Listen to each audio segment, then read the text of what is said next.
Si on avait un retour dans la vie politique d'un Dominique de Villepin, je pense que ça en changerait beaucoup de choses dans le débat public. Qu'est-ce qui vous fait dire ça ? Une posture d'homme d'État.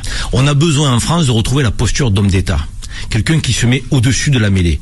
Quelqu'un qui donne de la voix. D'abord sur les questions internationales. La position de la France sur Gaza a été lamentable, pas à la hauteur. Je dirais tout à fait injuste, soutien conditionnel à Israël, enfin ça a été catastrophique. Alors que quand on avait Dominique de Villepin, ministre des Affaires étrangères sous Jacques Chirac, qui a fait ce fameux discours aux Nations Unies pour dire non à l'invasion des États-Unis en Irak, et la France n'a pas voulu s'associer à cette invasion-là, tout d'un coup il y a une fierté d'être français, quelles que soient tes origines.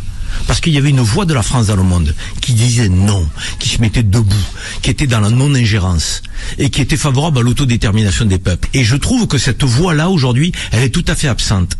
Donc on aurait besoin, dans le débat politique de 2027, d'un retour d'une stature d'homme d'État authentique, au-dessus de la mêlée, qui met son expérience, son savoir-faire au service de la nation française. Il peut redonner du sens, il peut redonner envie, un mandat. Parce qu'il a 72 ans, un mandat. Il fait un mandat, il remet la France debout, il la remet en scène sur la scène internationale, et ensuite il tire sa révérence, il y a une nouvelle génération qui arrive.